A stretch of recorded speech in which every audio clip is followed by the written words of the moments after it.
Four बिन Thane clean चा या उपक्रमाचा महापौर शर्मिला पिंपळकर यांच्या हस्ते शुभारंभ.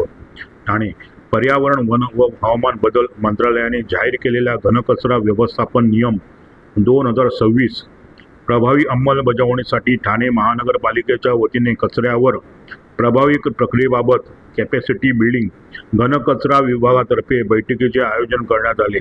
या बैठकीत माननीय सर्वोच्च न्यायालयाच्या निर्देशांची सविस्तर माहिती सादरीकरणाच्या माध्यमातून देण्यात आली.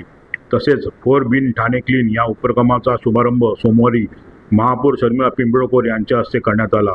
स्थायी समिती सभागृहात करण्यात आलेल्या या सादरीकरण बैठकीस उपमहापौर कृष्णा पाटील, सभागृह नेते हनुमंत जगदाळे, ज्येष्ठ नगरसेवक राम रेपाळे, शिवसेना गटनेते पवन कदम, भाजपा गटनेते मुकेश मोकाशी, राष्ट्रवादी काँग्रेस पक्ष शरद पवार गट अभिजित पवार, अतिरिक्त आयुक्त 2 प्रशांत रोडे, उपायुक्त मधुकर बोडके, आरोग्य अधिकारी डॉक्टर राणी शिंदे उपस्थित होते.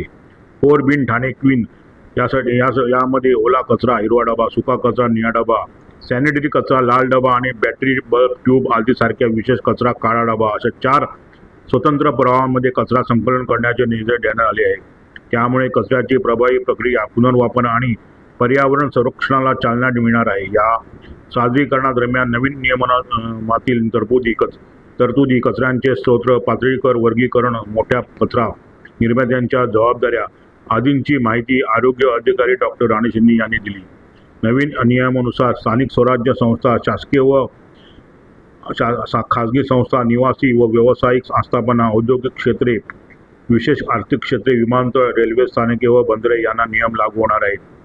कचरा व्यवस्थापनातील महत्त्वाच्या बाबींमध्ये स्रोतावर कचरा वर्गीकरण, घरपोच संकलन, कचरा प्रक्रिया, खुल्या जागेत कचरा टाकण्यास व जाळण्यास बंदी, वापरकर्ता शुल्क, दंडात्मक तरतुदी, तक्रार निवारण यंत्रणा आणि स्वच्छता कर्मचाऱ्यांच्या सुरक्षिततेचा समावेश आहे. तसेच 20,000 चौरस मीटर किंवा त्यापेक्षा जास्त बांधकाम क्षेत्र, दररोज 40,000 लिटरपेक्षा अधिक पाणी वापर किंवा दररोज 100 किलोपेक्षा अधिक कचरा निर्माण करणाऱ्या संस्थांना बल्क सेंटर जनरेटर म्हणून नोंदणी करणे बंधनकारक करण्यात आली आहे.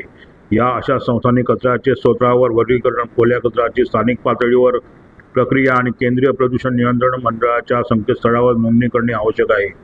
यावेळी सर्वोच्च न्यायालयाच्या नागरी अपील क्रमांक 6174/2023 मध्ये देण्यात आलेल्या निर्देशांची माहिती देण्यात आली. शहरी स्थानिक स्वराज्य संस्थांनी घनकचरा व्यवस्थापन नियमांची काटेकोर अंमलबजावणी करण्याच्या दृष्टिकोनातून सदरचे सादरीकरण करण्यात आले.